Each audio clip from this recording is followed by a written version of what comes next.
Hello मेरे प्यारे दोस्तों, कैसे हैं आप लोग। आई होप घर पे होंगे, मस्त होंगे, स्वस्थ होंगे और अच्छे से पढ़ाई कर रहे होंगे। ठीक है, तो आज के इस टॉपिक में हम पढ़ने वाले हैं परागण। क्या पढ़ने वाले हैं? परागण। बायोलॉजी, जो कि आपका इंटर का दूसरा चैप्टर चल रहा, पुष्पी पाठ 2 में लैंगिक जनन, जो कि और चैप्टर नर भाग और मादा भाग आपका पूर्ण रूप से अच्छे तरीके से मैंने तैयार करवा दी। उसके बाद अब बचता है एक टॉपिक परागण। परागण क्या होते हैं वो हम जानेंगे। ठीक है, तो चलिए स्टार्ट करते हैं कि परागण क्या होते हैं। जैसे कि मैंने की क्या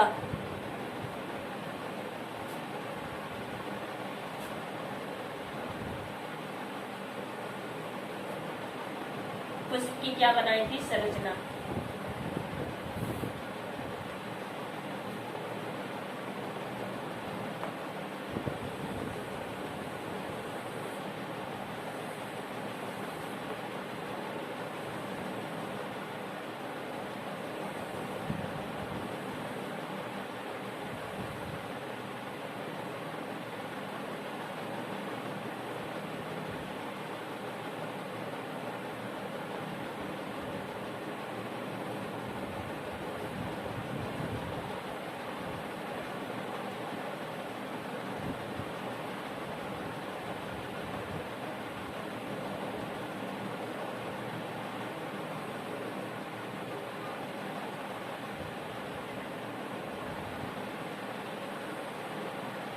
ये आपकी थी पुष्प की संरचना, जो कि मैं पहले ही वीडियो में बनवा चुकी हूँ। ठीक है, तो आज हम पढ़ने वाले हैं परागण। तो परागण क्या होता है, यानी पॉलिनेशन क्या होती है।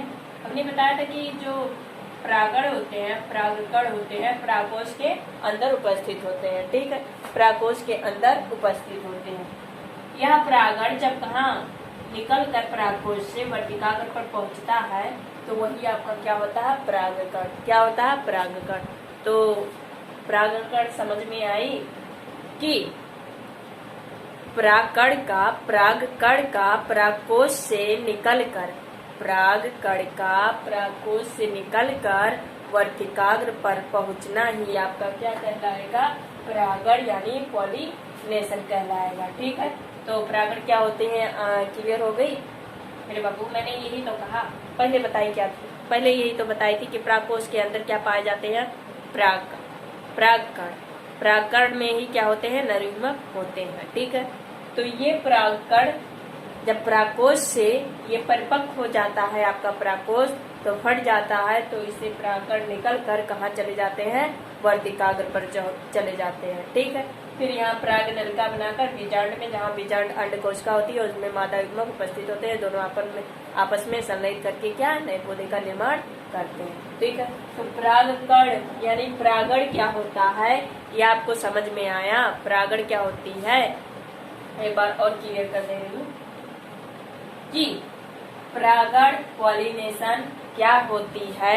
पॉलिनेशन परागण क्या होती है, परागकण का अंदर क्या है, परागकण का, यही आप डिफिनेशन लिखोगे क्या, परागकण का परागकोश से निकलकर वर्तिकाग्र पर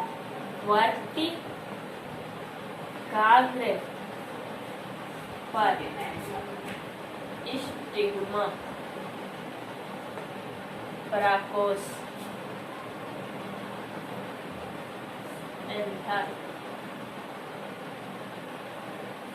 ठीक है, एक बार और परागण क्या होते हैं, परागकण का परागकोश से निकलकर वर्तिकाग्र पर पहुंचना ही आपका क्या कहलाएगा, पॉलिनेशन यानी परागकण कहलाएगा, परागण कहलाएगा। ठीक है, अब परागण कितने प्रकार के, कितने तरह से होते हैं वो हम जानेंगे। तो क्लियर कि परागण क्या होते हैं। परागकण का परागकोश से निकलकर वर्तिकाग्र पर पहुंचना ही परागण कहलाता है। ये 2 स्टेप होते हैं इनके, कौन कौन से चलिए जानते हैं। तो ये आपका परागण का हो गया। अब जानेंगे परागण कितने प्रकार से हो सकते हैं। या स्वपरागण होता है, परपरागण होता है। तो इसको मिटा दें।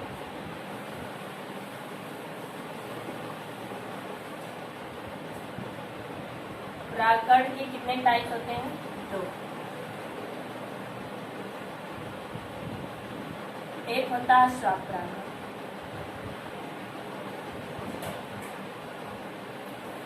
स्वपरागण, एक होता है परपरागण।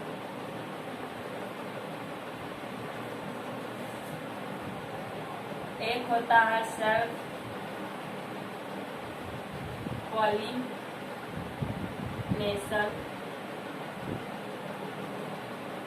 एक होती है क्रॉस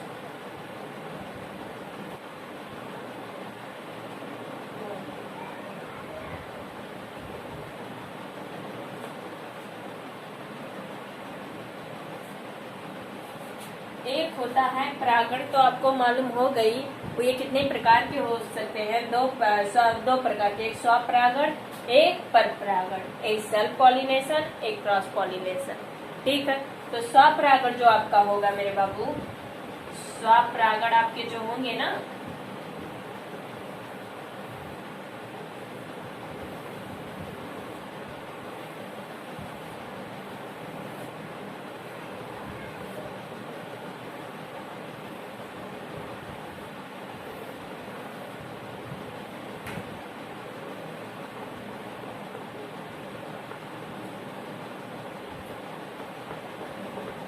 ये स्वपरागण जो होंगे स्वतः यानी प्राकृतिक के द्वारा ही क्या कर लेंगे, अपना परागण कर लेंगे स्वयं।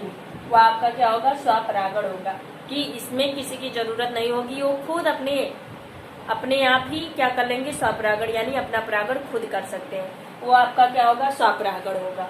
लेकिन तो समझ में आई स्वपरागण क्या होता है, यानी प्रकृति के द्वारा ये खुद अपना परागण कर सकते हैं। वो होते हैं आपके स्वपरागण। क्या होते हैं, स्वपरागण होते हैं। और आपका जो परपरागण होगा वो क्या दूसरे की तरह यानी दूसरे माध्यम पर निर्भर करता है। जैसे कि ये तीन तरह, एक तो वायु के माध्यम से इनका परागण हो सकता है, वायु जिसे क्या करते हैं, वायु के द्वारा इनका परागण होना ही वायु परागण कहलाता है, वायु परागण कहलाता। एक तो जल के माध्यम से होगा, वो आपका क्या होगा, जल परागण। एक किसके माध्यम से होगा, एक वायु के माध्यम, एक जल के माध्यम, एक कीट के यानी जंतु के माध्यम, जिसे कहेंगे जंतु परागण। तो क्लियर कितनी बात समझ में आई कि परागण क्या होते हैं। परागण का परागकोश से निकलकर वर्तिकाग्र पर पहुंचना ही परागण कहलाता है।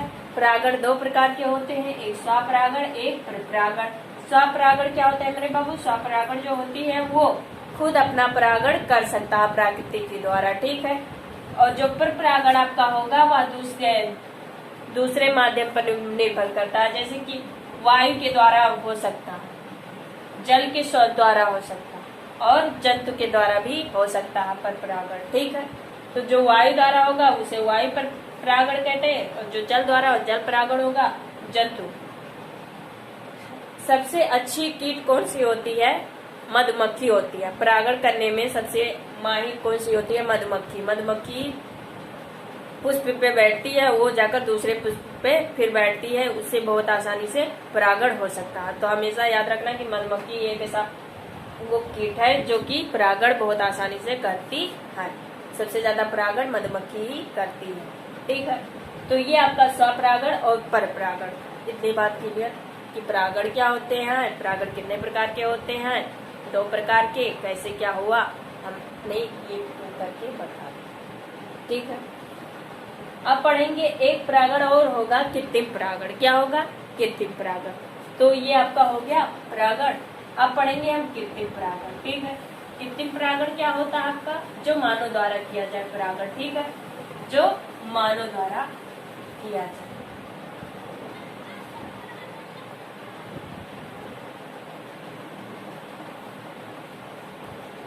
कृत्रिम परागण क्या होगा मेरे बाबू, कृत्रिम परागण होगी।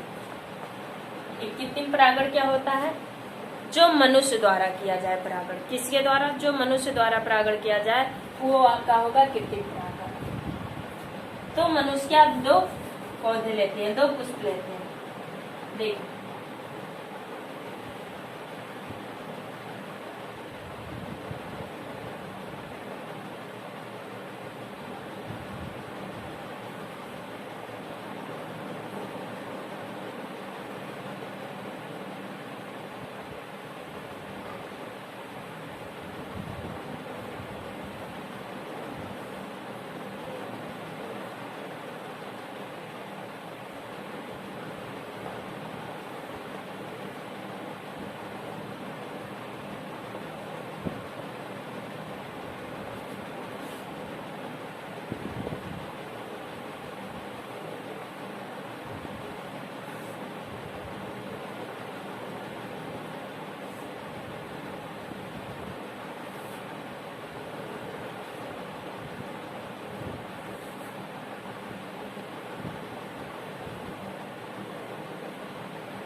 ये आपका क्या है कृत्रिम परागण भाई कैसे होगा वो हम जानेंगे। ठीक है, अभी फिगर बना लें।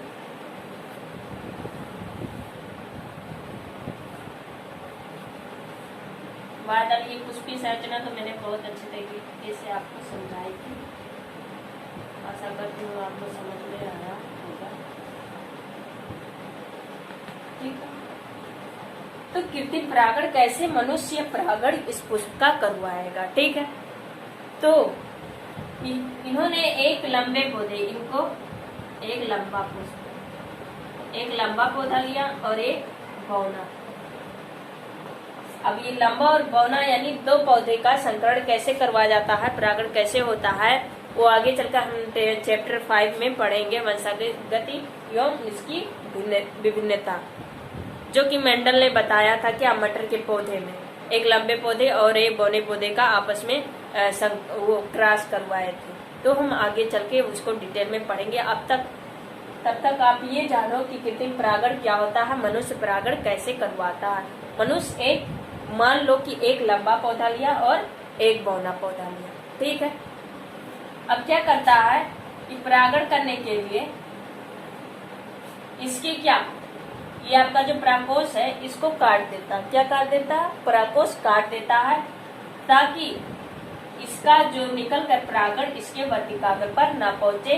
हम इसका लेकर आएंगे ना तो इसका पहुंच जाएगा, तो ये आपस में संलयित कर लेगा, तो नए पौधे का निर्माण हो जाएगा। तो पहला वर्ड आपका आएगा, कहाँ लिखी, विपुंसन। क्या, विपुंसन। ये विपुंसन क्या होता है, परागकोश के भाग को काटना ही क्या कहलाता है, परागकोश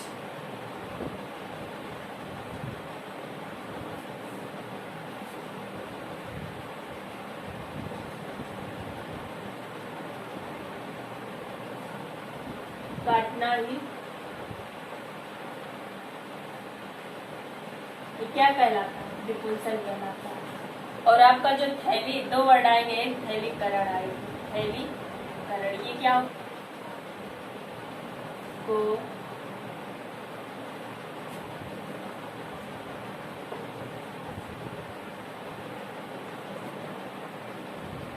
बंद कर देना।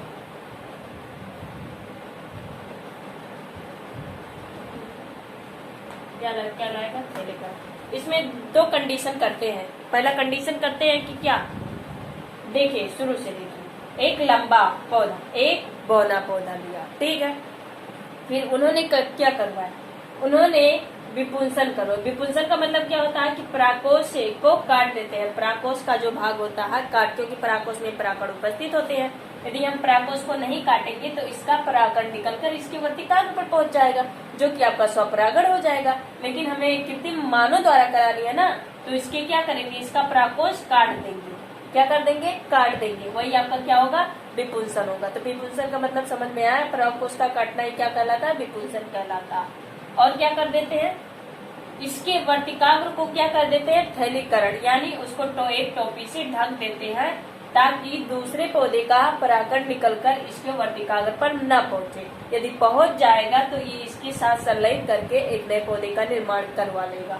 ठीक है, ताकि हमें कराना किसकी है, ये बौने पौधे का, तो हमें इसका परागण लाना है ना, इसलिए इसके वर्तिकाग्र को हमें थैलीकरण करना है और इसके परागकोश को हमें काट देना। तो परागकोश का काटना ही विपुंसन कहलाएगा, और जया के वर्तिकाग्र को टोपीनुमा कैप से ढक देना ये थैलीकरण कहलाएगा। इतनी बात की है। अब जब इसको ढक देंगे, इसको काट दिए, क्या किए, काट दिए, और इसको एक टोपी के नुमा ढक दिए। क्या किए, एक टोपी के नुमा ढक दिए इसको। फिर क्या किए, जब इस बौने पौधे का परागकोश परिपक्व हो जाता है तो इसके अंदर जो परागकण होते हैं उसको निकाल कर इसके वर्तिकाग्र से टोपी हटा करके परागकण यहाँ पर वर्तिकाग्र पर रख देते हैं, जिससे यह पराग नलिका बनाकर क्या करता है, अंडकोशिका में चला जाता है। ठीक है, इतनी बात की है। और आपस में अंडकोशिका में क्या होते हैं, मादा युग्मक, और इसके परागकण में नर युग्मक होते हैं, आपस में संलयित करके एक नए पौधे का निर्माण करेंगे। ये होगा कृत्रिम परागण की मानव ने कैसे किया। एक बार और क्लियर कर दें कि मानो ने एक लंबा पौधा एक बौना पौधा लिया और लंबे पौधे के परागकोश को काट दिया जो कि आपका विपुंसन होगा, और उसके वर्तिकाग्र को टोपीनुमा यानी कैप से ढक दिया, वह होगा थैलीकरण होगा।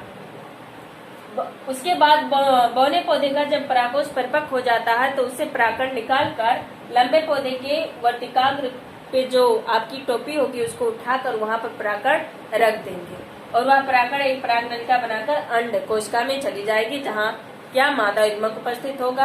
और परागकण में नर युग्मक आपको जानते हैं कि उपस्थित होता है, तो मादा युग्मक और नर युग्मक आपस में संलयन करके नए पौधे का निर्माण करवाएंगे। तो ये पूरा पोर्शन क्या था, कृत्रिम परागण। क्या था, कृत्रिम परागण। इतनी बात ठीक है। अब हम जानेंगे परागण में निषेचन क्या होती है। ठीक है, तो यदि लिखना चाहे लिख लें कि विपुंसन परागकोश का कटना ही क्या होगा, विपुंसन जयान के वर्तिकाग्र को क्या करना, टोपी से ढक देना ही आपका थैलीकरण कहना है। ठीक है, वैसे भी नोट्स आपको पीडीएफ में मिल जाएगा, उसकी टेंशन मत लीजिए, उसको डिटेल में लिख दे। यहाँ सिर्फ समझाने की काम, लेकिन यहाँ जो बोला जाता है उसको ध्यान से पढ़िए। यही आपका नोट है, मैं जो बोल रही हूँ वही आपका नोट्स है। ठीक है, तो ध्यान से पढ़िए। तो हो गई मिटा दे इसको। अब पढ़ेंगे परागकण में निषेचन।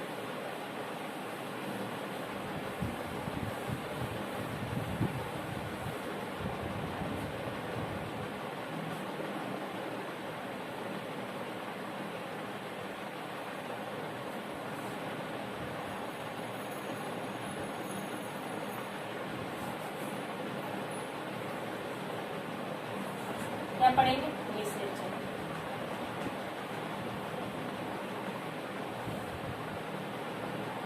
या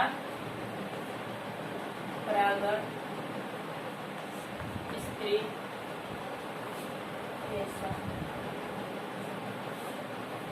निषेचन किसमें, जयाक में कैसे क्या होगा। ठीक है, तो चलिए पहले मैं फिगर बनवाती हूँ।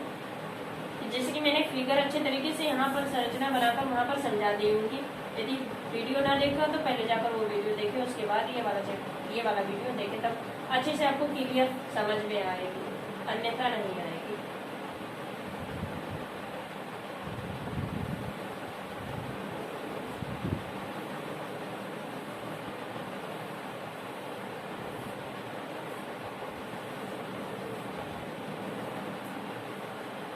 वह दल होता है सबसे अच्छा क्लियर किसमें होता है, बैगन में। किसमें, बैगन में होती है, उसमें आसानी से ये दिखाई देगा। इसमें बैगन में दिख रहा है, बैगन ये आपका क्या है, बैगन। इसमें वादन जो होता है बहुत अच्छे तरीके से आपको क्लियर होता है।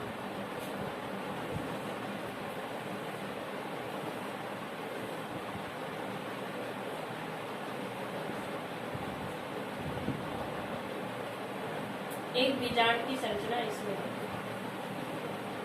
कौन सा क्या भाग है वो मैं अच्छे तरीके से संरचना बनाकर दिखा दी।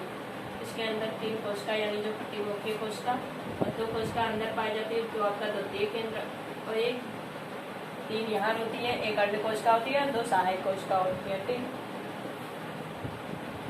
जब यह परागण, अब निषेचन कैसे होता है वो देखेंगे। यहाँ से परागण निकल कर इस वर्तिकाग्र पर पहुंचता है। ठीक है, तो परागण में हमने एक रचना परागण का यानी उसका एक संरचना बताई थी कि नहीं, कि 2 चोल होते हैं, बाह्यचोल और अंतःचोल। उसके मध्य एक केंद्र पाई जाती है जो विभाजित होकर 2 केंद्र का निर्माण, एक आपका वर्धी केंद्रक होता है और एक आपका होता है जनन केंद्र। क्या होता है, जनन केंद्र। वो विभाजित होकर 2 केंद्र का निर्माण, यानी 2 इसी जनन केंद्र में कितने नर युग्मक का निर्माण होता है। ठीक है, ये विभाजित होकर उसके बाद जब ये परागण निकल कर आते हैं इसकी वर्तिकाग्र पर, तो क्या होते हैं, परागण के जब संरचना बताई थी तो ऐसे छिद्र की तरह थी कि नहीं थी, जिसे हम जनन छिद्र बोलते हैं। वही जनन छिद्र क्या करती है, एक पराग नलिका बनाती है। क्या बनाती है, पराग नलिका।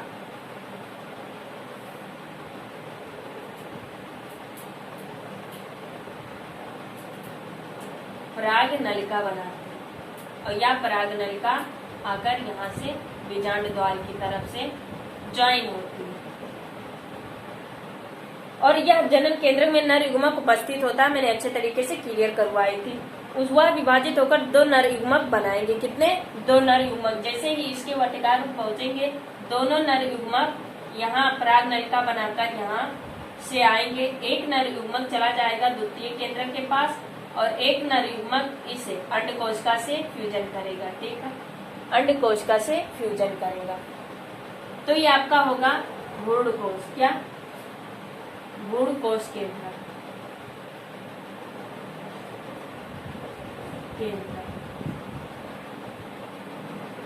इसी के अंदर भ्रूण कोश का निर्माण होता है। किसका? भ्रूण कोश का निर्माण होता है।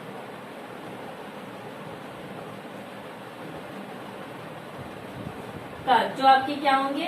त्रिगुणित होंगे। अरे भैया, तो केंद्र पहले था, एक और आ गया नर युग्मक, तो कितने हुए? 3 हुए। तो इसे क्या बोल सकते हैं? त्रिगुणित। यानी भ्रूण कोश द्विगुणित है या त्रिगुणित, हमेशा पूछी जाती है। तो याद रखना, भ्रूण कोश आपका जो होगा 3 गुणित होता है, यानी त्रिगुणित होता है। और ये इसके साथ अंडकोशिका में क्या? अंडकोशिका में मादा युग्मक उपस्थित होता है। यहाँ नर युग्मक आकर क्या बना लेंगे?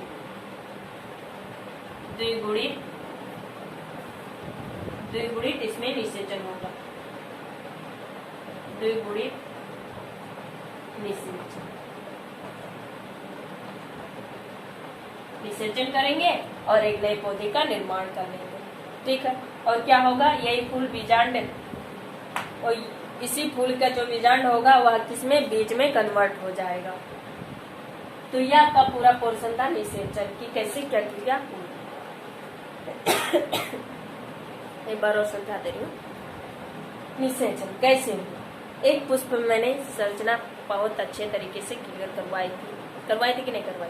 झूठ मत बोलना, करवाई थी। ये आपका परागकोश है। परागकोश के अंदर परागकण उपस्थित होते हैं, जिसके अंदर नर युग्मक उपस्थित होते हैं। परागकण की मैंने हर संरचना बनाकर दिखाई थी। उसके 2 चोल होते हैं, उसके मध्य एक केंद्रक पाया जाता था जो विभाजित होकर एक वर्ती केंद्रक, एक जनन केंद्रक बनाया था। मैंने बताया था कि जनन केंद्रक में 2 नर युग्मक विभाजित होकर 2 नर युग्मक का निर्माण करते हैं। जब यह परागकण निकलकर इसके वर्तिकाग्र पर आएगा तो इस परागकण के बाहर एक छिद्र होती है जिसे जनन छिद्र कहते हैं। वह जनन छिद्र एक पराग नलिका बनाकर बीजांड द्वार की तरफ आएगा और इस पराग नलिका से दोनों नर युग्मक यहाँ आएंगे। एक नर युग्मक तो अंडकोशिका में आएगा, जो अंडकोशिका में मादा युग्मक उपस्थित होते हैं, तो आपस में संलयित करके द्विगुणित निषेचन करेगा। निषेचन करने के बाद वह भ्रूण बनाएगा और भ्रूण से नए पौधे का निर्माण होगा। और एक केंद्रक कहाँ चला जाएगा? इस तृतीय केंद्रक यानी भ्रूण कोश केंद्रक में चला जाएगा, जिससे भ्रूण कोश का निर्माण होगा जो आपकी त्रिगुणित होंगे। ये आपका पूरा पोर्शन था निषेचन का। ठीक है, अब पढ़ेंगे अनिषेचक जनन क्या होता है, वो पढ़ेंगे। तो यदि लिखना चाहे तो लिख लें, वैसे भी नोट्स हम बना लें, यहाँ सिर्फ आप समझने की कार्य करें। ठीक है, अनिषेचन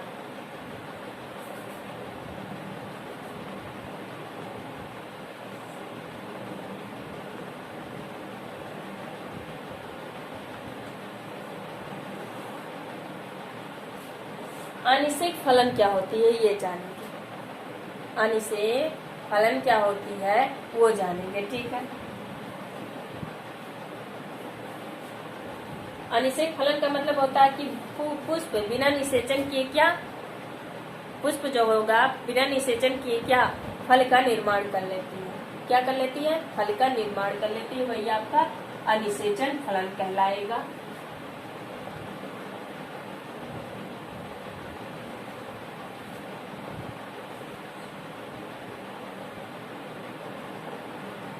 पुष्प का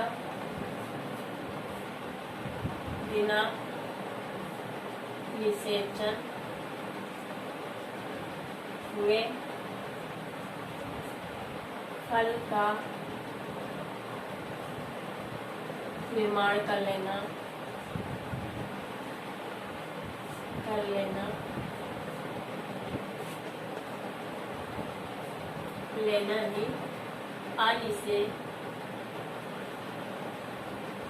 अनिषेक फलन कहलाता है।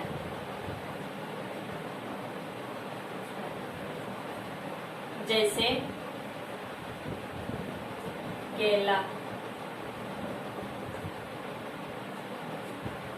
अंगूर, ये आपके कैसे होते हैं? हाँ, यही होंगे, केला और अंगूर होंगे।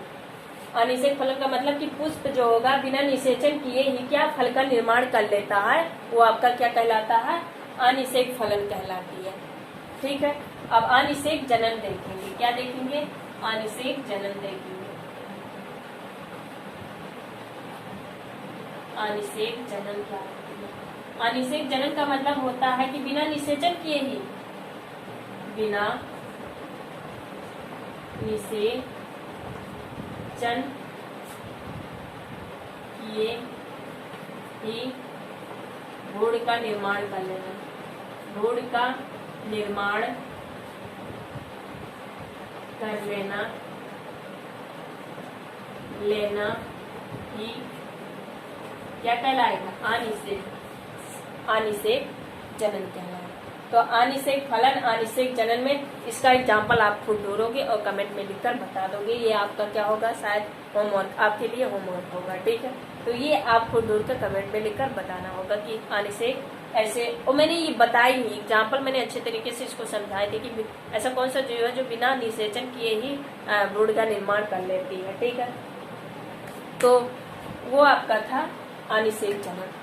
याद करो, मैंने पढ़ाई थी अच्छे से, तो ये आपको कमेंट में लिखकर ये आंसर आपको बताना होगा। ठीक है, तो अनिषेक फलन क्या होती है? पुष्प का बिना निषेचन हुए फल का निर्माण कर लेना ही अनिषेक फलन कहलाता है। यानी पुष्प में बिना निषेचन किए ही फल का निर्माण कर लेती है, वही आपका अनिषेक फलन कहलाएगा। जैसे कि केला, अंगूर, ये तो मैंने बता दी एग्जाम्पल, लेकिन अनिषेक जनन में मैंने वो बताई थी, लेकिन आपको कमेंट में लिखकर बताना होगा कि बिना अनिषेक जनन का मतलब होता है बिना निषेचन किए ही भ्रूण का निर्माण कर लेना, कि निषेचन किया ही नहीं और भ्रूण का निर्माण हो गया। ठीक है, तो ऐसे जीव का नाम बताना, तो ये आपको कमेंट में लिखकर बताना होगा। ठीक है, तो आज के टॉपिक में ये आपका लेसन भी समाप्त हो गया, यानी पुष्पी पादपों में लैंगिक जनन, ये भी आपका चैप्टर जनान मतलब समाप्त हो गई। अगला चैप्टर जो आएगा मानव जनन, ह्यूमन रिप्रोडक्शन, जो कि बहुत ही इम्पोर्टेंट है। तो अगले वीडियो में हम वो लेकर आएंगे, मानव जनन यानी ह्यूमन रिप्रोडक्शन क्या होती है, जो कि हम डिटेल से बहुत अच्छे तरीके से फिगर बनाकर समझेंगे। ठीक है, तो चलिए पहला क्वेश्चन आपका है कि पुष्प की कितने चक्र होते हैं? सहायक चक्र कौन से होते हैं? आवेशक चक्र होते हैं। और दूसरा क्वेश्चन आपका है ऐसे जीव का नाम बताइए जो बिना निषेचन के ही भ्रूण का निर्माण कर लेती है। और तीसरा क्वेश्चन आपको बताना